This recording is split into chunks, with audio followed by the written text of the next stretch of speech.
Yeah. I'm here. I'm signing in on y'all. Man, let's quickly talk about this NFL draft. And basically let's touch on why Shador haven't got drafted yet, Shador Sanders. First off, man, let's just get straight to the milk and butters. The NFL is a racist, and you take all of the slaves, the last generation of the slave masters, those are NFL owners. And that's the last breed of the slave masters. And I'm gonna explain something to you. Have y'all not noticed, like, when one do something, they all agree with it?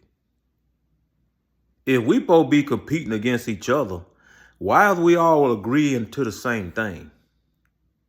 You see, like with Colin Kaepernick, they made sure they wasn't gonna let that nigga back in they league. You see how if it's sacrifice winning, they rather not win than to stand for what they stand for. You know, that alone, if they Ku Klux Klans or whatever they are. But the thing of it is that, they try to cover. But I mean, the thing of it is that with Shador, now you got 32 teams passed on him. 32 teams passed on him last night. Now, if that don't tell you something, then you ain't never made it to first grade. But I'm gonna tell you, it's like this. They don't I'm gonna give it two reasons. One reason I'm gonna say is that, they're gonna show Dion, you got power over everybody else, but you ain't gonna have power over us. We gonna show that nigga he ain't gonna have no power over us. We ain't gonna pick his son. Hey, San Diego Chargers, oh, don't pick that nigga. Okay. Hey, Cleveland Brown, don't pick that nigga. Okay, yeah, we ain't gonna get him. Yeah, just pass the word, everybody, we ain't gonna pick him. So at the end of the day, the second alternative I come up with is that they don't want to be pressured, because at the end of the day, they don't care about winning. Let me explain something to you, man. When you got as much money as them people got, man, nothing's important to you. Nothing. You don't care about human life. You don't care about, they wife die, they don't really care. They son, the kid die, they don't really care. I say, when you got that kind of money, it'll do you like that too. Man, you won't care about nobody in your family dying when you got money like that. Because see, that money has replaced everything that you love. Everything that you cared about, that money has replaced that. The only time you will cry is that money get taken away or something tampering with that money. But when it comes to human life, you don't care about that no more. And so, for as a human being sitting out there wanting his team to win, rooting for his team to go to the Super Bowl, these rich owners don't care nothing about you. They don't care nothing about you, about winning, going to the Super Bowl, going to the playoff. They prove this to you year after year. They prove this to you year after year. Your team that you going sitting out there in the cold, rooting and shouting for, your team is in the same situation every year. And ask yourself, why is that? Seems like if your owner was trying to do something, he would fix that. But he ain't caring about that. You know why? Because you still buying tickets. If he go out here and win one game and you still buying tickets, do you think he care about spending some of his money to win 2 games? If he can win one game and not spend nothing, and you still spending your money, The owner he ain't studying about spending no money. He not finna go pay some quality players to come in there and try to get to a Super Bowl. He don't care. Cause he making his money. He've already made it. He done made his money. He done made his quote for the year.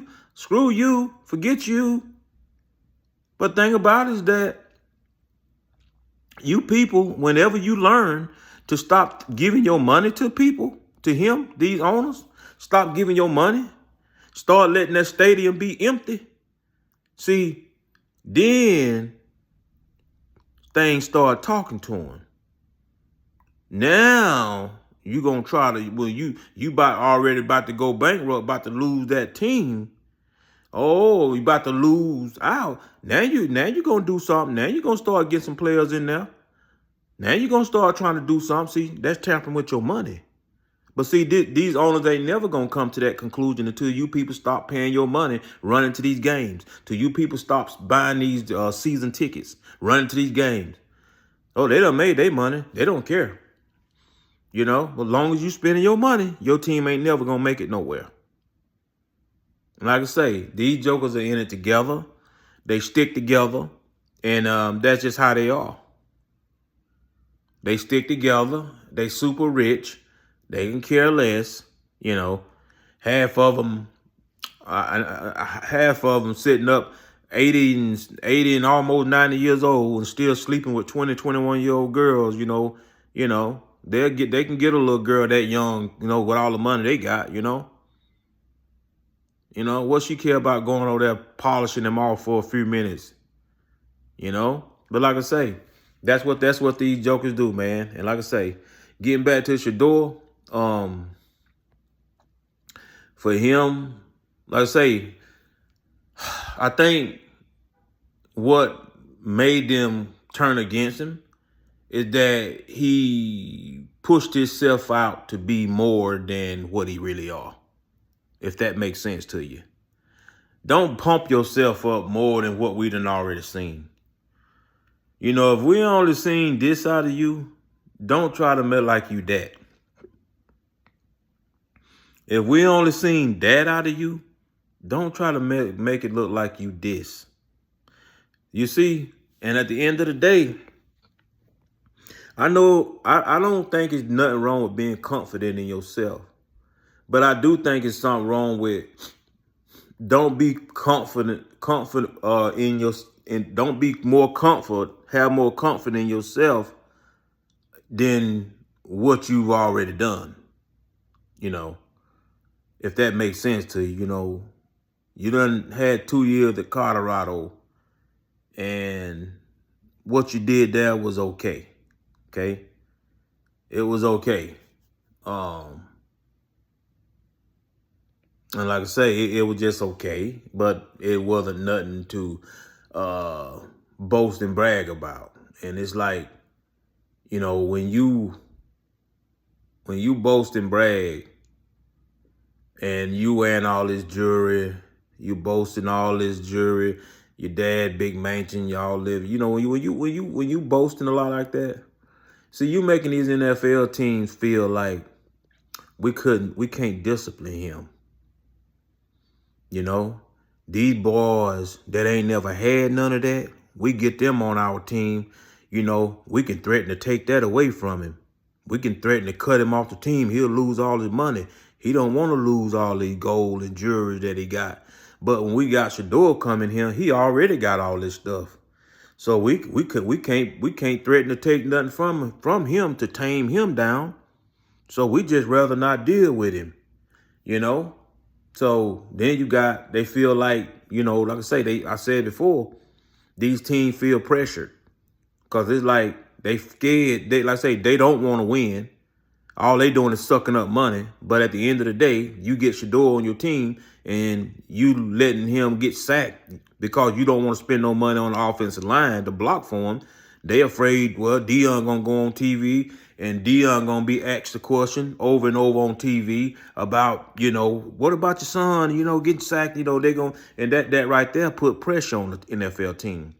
They feel pressure like, darn, man, we got to get some linemen to block for this dude, man. Man, they talking about it, you know. That's pressure on them. And see, they don't want that pressure coming to them. So they rather pass up on him than to have that pressure, that pressure come to him.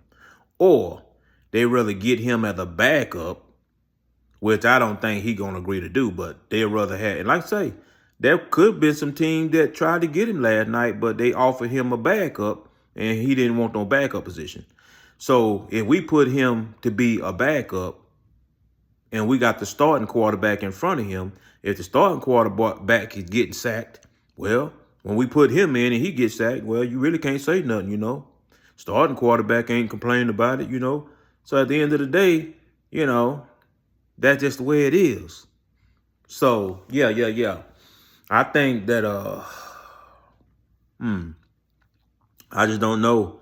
But yeah, these Joker, they stick together.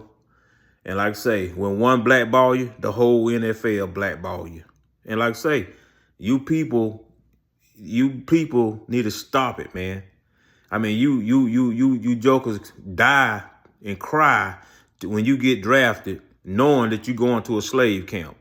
And the way that, you young boys, and the way they blind you off of this stuff, they throw the money on you, but you don't realize that you've been a slave. You don't realize that. You going to a slave camp. You got to obey their rules. You can't say what you want to say. You can't say what you want to say when you want to say it. You got to follow all their rules. You can't go here and you can't go there. You can't get on the news and the media and say nothing about the team or say nothing about, or they'll kick you off. And then they'll tell all the other NFL teams don't pick you up. So they'll blackball you, just like they did T.O. They blackballed him. They did Warren Sapp the same way, blackball him for speaking out. Once you speak out, they gonna blackball you. And like I say, that don't tell you that this is an organization that's sticking together with each other when they supposed to be competitive against each other. But no, they sticking together with each other. Now, when it's like that, how do we know these games ain't rigged up?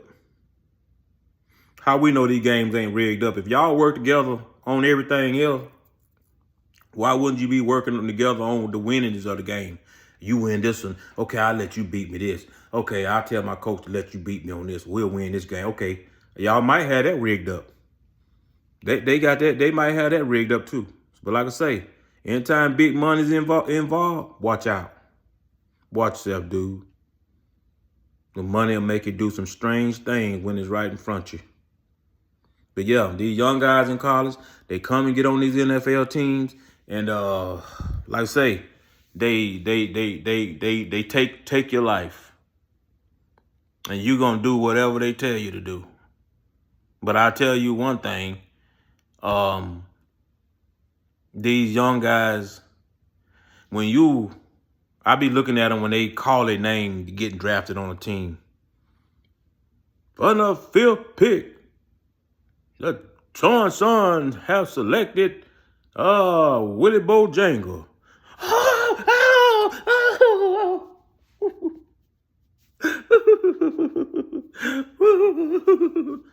Oh, you done got picked now. You doing all that crime. Bruh, it's all me. I be telling, my people with me, first off, why is all y'all with me right now? See, y'all the people that's going to be asking me for some money later on. But second of all, I be telling, and if I do let you sit there and I don't get rid of you, I tell you, look, man, we don't need to be doing all this celebrating. I still got to heal the climb. First off, I got to make the team. I got to heal the climb trying to make the team. They already got peoples on the practice squad that's ahead of me. I got to beat them out. Then I got to beat out the starters that's already on the field. And the only way I'm going to have an easy ride for that is one of the starters get hurt. But like I say, I got to heal the climb before I make that money.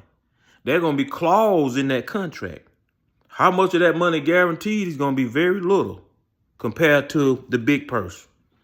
So they're gonna require me to do all this stuff on that contract. You tell me I got a $50 million contract, but I gotta go there. If I'm a defense, I gotta sack the quarterback 12 times per year. I got to get 5 forced fumbles. Okay. Now I got to do all this before I get that $50 million. Otherwise, I'm not. Only thing I'm gonna get is what's guaranteed, what I had guaranteed. And on top of that, if I can't get on the field, how am I gonna get? How am I gonna fulfill my contract? How am I gonna ever get that $50 million that I signed for if I can't get on the field to fulfill the contract? You see what I'm saying? So a lot of players, you sitting there doing that crying and jumping in joy when you get drafted, man, you still got to heal the climb. You still got to heal the climb. And like I say, whatever guaranteed money, that's about all you're going to get. But as far as them, like I say, they going to do their best not to put you on the field. And if they don't have to. If they can get by without putting you on the field so they don't have to give you that $50 million, they going to sure do it. No, they don't want to give you that money. No, they want to pick you and let you sit on the bench. That way you ain't making that money. But if you get on the field and you fulfill that contract, they got to pay you that $50 million. No, I learned that from T.O. They did T.O. like that. But yeah, before all that crying and jumping for joy, man, you still got a long way to go to even make the team. You take Buddy from Colorado, wide receiver, Xavier Weaver. They gave him a walk-on contract. They pay him like $250,000 they gave him. And I think I heard he made the practice squad this year. Like I say, man, you already got Marvin Harris. He done raised the bar. And then you already got receivers that's ahead of you, that's starters. So it I wouldn't be surprised if they didn't cut him. If they didn't cut him this year, they'll probably end up cutting him, man. Because like I say, you're an all right receiver. You're not that receiver. Marvin Harris was that receiver coming out of Ohio State. He was that receiver. Plus his daddy, set some records in the NFL. So, he got something to stand on. Another thing about it, though, they keep it in the family. They already know they can discipline. They know, excuse me.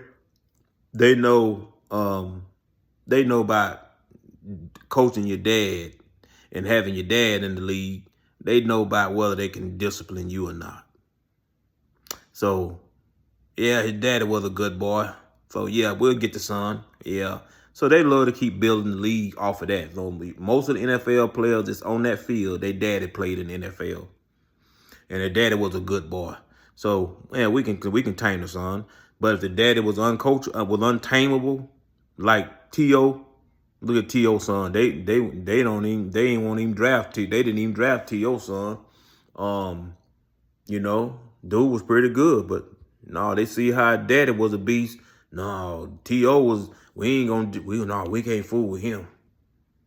Yeah, so that's why T.O. son ain't on the field. 'Cause like I say, they want to tame you like a little puppy, and they want you to be watered down, and they want you to yes sir or no sir, and that's what they want you to do in the NFL.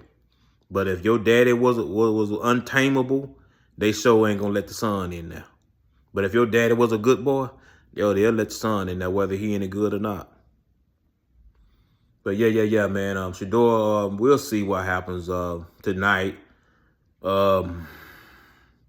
We'll just have to see, man. I will see. Like I say, you just didn't help yourself by raising the bar. Proclaiming that you better than what you are. And your brother Shiloh, I don't think he gonna get drafted at all. I think he'll wind up in the XFL league over there or something, but I don't think he gonna get drafted at all. Cause like I say, what your actions on the field, you can't tackle. All you doing is running into people. And like I say, somebody might get you, but from what I'm looking at, I don't think nobody gonna pick him. And if it do, it'll be way, way, way, way, way down in the draft. Jimmy Horn Jr., if he don't go tonight, He'll nothing that I feel probably get just a walk on. Cause like I say, man, um, I don't see he had that much speed, but people say he ran a 4.3. So that's pretty decent speed. But like I say, we'll see. And also another thing to make you people not push the panic button is that there's a lot of other quarterbacks that hadn't made it yet. You got Quinn Ewers, quarterback from Texas. He ain't been picked yet. You got Jalen Milroe. He ain't been picked yet. You got the quarterback from Army. He ain't been picked yet. I mean, he was a run-up for the Heisman. You know, you got running back for Arizona State, Scatterboo. He ain't been picked yet.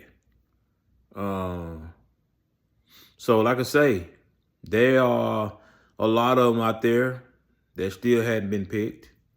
So Shedeur shouldn't panic. So right now, but we'll see. I'm him signing out.